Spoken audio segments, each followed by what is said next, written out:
Go. Hello and welcome to episode 13 of Marie's Bundesliga Minutes for the Transfer Exchange.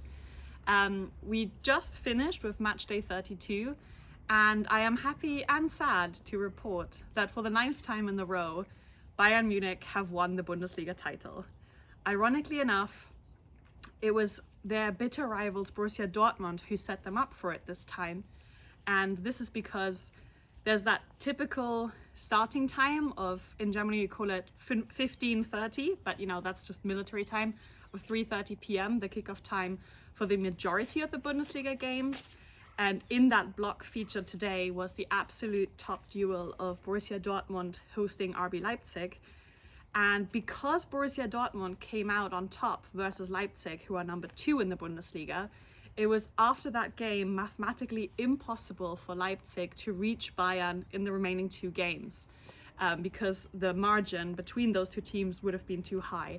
So there was the scene where Jerome Boateng, Leroy Sané, Gnabry and Bouna Sarr were warming up in Munich for their own match, which had a kickoff 3 hours later than that game. And they were pretty much cheering, just looking at their phone screens, just watching the final minutes of that game. So yeah, that's what Dortmund will do for you if it serves their interest as well. And so I think we could start with that game because it was a very exciting match, 5 goals and a lot of surprising things. Let's start with the 2 poster boys of Borussia Dortmund. They're diamonds in the bank, so to speak. I'll give you a second to think of who those could be, but I think you'll get there. The first one is blonde, tall and Norwegian and looks like his own action figure. His name is Erling Haaland and he did not start in this game because he has a slight injury. He was actually on the ranks watching alongside Jude Bellingham, who has a red card that he's serving. And every time Dortmund scored, and of course this game is important for them as they try to qualify for the Champions League for another season, every time Dortmund scored, the 20-year-old just went wild with joy. And I think this is a good sign that, unlike speculation from his own agent Mino Raiola and clubs in England and Spain, it's not a sure thing that Haaland wants to leave this summer. Indeed, if Dortmund does qualify for the Champions League, there's a good chance he will stay because the Dortmund sporting director Michael Zorc has said that he's not for sale. Now the other gem, of course, the other diamond in the bank, so to speak, is not Norwegian. He's an Englishman and he goes by the name Jadon Sancho. And in the absence of Haaland, Sancho had promised the Dortmund striker that he was going to win this game for them. And that's exactly what he did. He scored a brace, building his goal tally to 14 goals across all competitions this season. He is really performing like he did last season and the season before. That consistency in his game is back from the Hinrunde, the first half of the season, where he only scored once in the Bundesliga.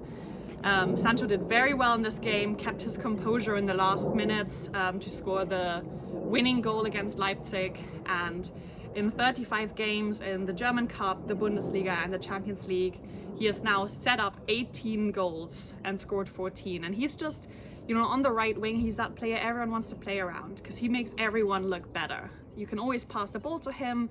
He'll hold on to it in very tight spaces. He'll set up goals, he'll shoot. And he's just a fun player to watch and to be around. And we're all lucky that he's still in the Bundesliga. Dortmund, it has come out, have a gentleman's agreement with Jadon Sancho that if a good offer anywhere like slightly below 100 million euros were to come in this summer, they would let him leave. And it's an open secret that his ambition is to play in the Premier League eventually, and his contract runs out in 2023. So Dortmund would still stand to gain a tidy sum. And it is reported that Chelsea is a possible destination, with Thomas Tuchel, the former Dortmund coach, building a very young, exciting, and now Champions League finalist team in West London. Liverpool FC is also interested, with their aging front 3 of Sadio Mane, Mo Salah and Roberto Firmino. And of course, the age-old romance and charm attack by Man United looks to be revived. The last player I wanted to highlight in this particular game is Dortmund's Mahmoud Dahoud. The 25-year-old came as a child to Germany. He was a Syrian refugee, and he came up playing for all of Germany's youth national teams and really made an impact with Gladbach. That's the academy that rose, that really brought him up and where he developed as a player. And then he made the transfer to Dortmund, like so many others before him, including Marco Reus. There's a real channel there. Torgan Azar came after him between Gladbach and Dortmund. And when he came to Dortmund, his development kind of plateaued. And unlike other number 8 midfielders of German nationality, such as Leon Goretzka or Joshua Kimmich, after his switch from right back to central midfield, Dahoud did not improve his form. And that's until this season, and specifically until Edin Terzic took over from Lucien Favre as coach. Dahoud now, his body language is very dominant, is very proud. He's daring. He likes doing kind of like the flick of his shoes. Like he does this, just before the defense, he'll control it. With the back of his heel, he'll dribble past a Gladbach striker. He did this to Embolo and Thuram in this game, just in front of his own box. So dangerous play, but he got away with it. It worked. And he likes shooting from distance. He just plays with such conviction. And he did very well in the Champions League as well. So there's a good chance, actually, that he might be able to hop onto the plane for the Euros this summer. Joachim Löw, the German national team head coach, was actually in the ranks in this game to watch him. Now, moving on from Dortmund to the south of the German Republic and looking at Munich. Munich, having already known that they had secured the German championship, went on to destroy Gladbach, a team they traditionally struggle against, 6-0 on this match day. And perhaps the main thing to take away from this game is that Lewandowski scored another 3 goals, adding to his tally of now 39 goals in this Bundesliga season.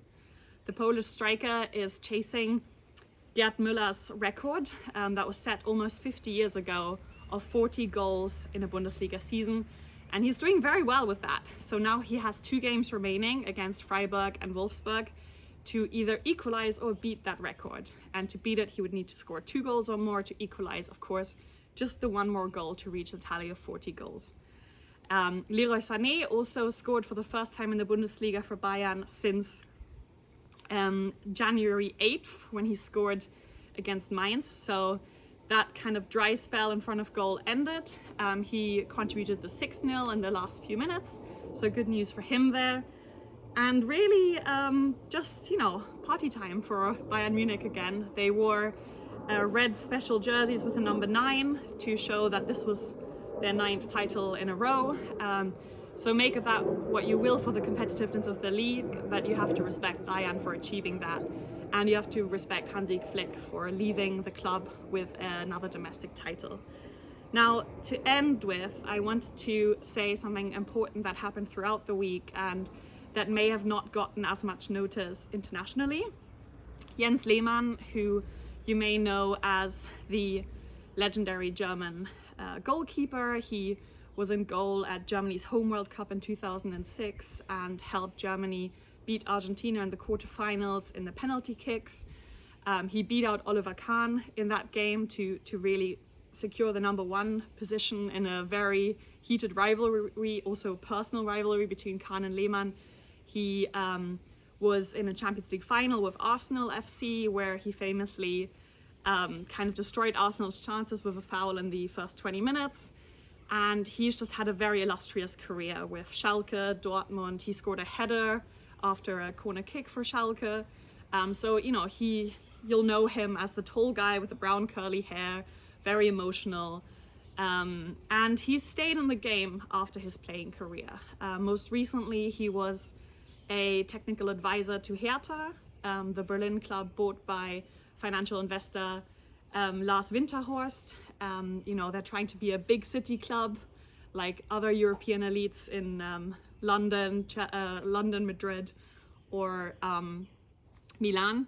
And yeah, so he's going places, and that was until Dennis Aogo, another former German international, posted a screenshot of a WhatsApp conversation, a message he had received by Jens Lehmann this week. And it was a message that Lehmann had sent about Aogo, but clearly not intended for Aogo. Now, you should know that Dennis Aogo is a German TV expert for Sky, which streams the Champions League and the Bundesliga matches. Dennis Aogo also happens to be black. And Jens Lehmann wrote a message saying, oh, is he just your token black guy in the studio? With like laughing emojis, question mark. He said, is Dennis Aogo just your token black guy in the studio? And instead of sending it to apparently someone who works at Sky, you know, Dennis Aogo's employer, he sent it to Dennis Aogo, who he played against in the Bundesliga, who he played with in the German national team. So really, really ugly, to be frank. And quite frankly, you know, Dennis Aogo, it was in his, it's his very right to share that with the public, and he did that. Now, Jens Lehmann was subsequently fired by Hertha, and this really caused a lot of waves. But then a few days later, Dennis Aogo was also fired by Sky, his employer. And before you say, what, why, there was another incident in midweek when Dennis Aogo was part of the team showing Chelsea beat Real Madrid in the Champions League semis to go into the final with their German coach Thomas Tuchel and their star German performers Antonio Rüdiger in defense, Kai Havertz with a sensational game in attack, and Timo Werner up front. In the context of that entire game, to describe Chelsea's playing style and how they tired out Real Madrid, Dennis Aogo said that they played, and Thomas Tuchel had really encouraged them and like made them suffer in training and in games to the point of them being gassed. This is not something that a lot of people are familiar with as a term or phrase. I actually hadn't heard it before, but you know, we can presume that he meant, you know, tired out and made them suffer in the same way that Jews and other minorities persecuted by the Nazis were made to suffer in the Second World War in concentration camps. So an awful, awful comment to make, and Sky had no choice but to fire Dennis Aogo as well. So this is just a good reminder that in the world's most popular game, in soccer, although it is a game for everyone and it's typically a working class game where a lot of players from difficult backgrounds can really make a career and climb out of poverty and difficult circumstances, although it doesn't matter what your height is, what your weight is, what your family name is, what your financial background is, if you have the skills, you can make it. None of that has stopped this being a game like many others where social justice issues are still at the forefront. And it's very upsetting that in Jens Lehmann and Dennis Aogo, two players who represent a very multicultural German society, both of them have tainted that image of their sport and their country in this week. So that's just something I wanted to add. And I'll end on a positive note by congratulating Bayern Munich on their 9th title in a row, and by congratulating Manuel Neuer, who broke Oliver Kahn's record of clean sheets and actually now has 205 clean sheets in 447 Bundesliga games. So he needed about 100 games less than Oliver Kahn to reach that milestone. And that's it for me today. So thank you for listening. And as always, you can follow me on Twitter at Marie Schubo. That's MarieSchubo. And tweet at me or DM me if you have any suggestions for what you want me to cover next.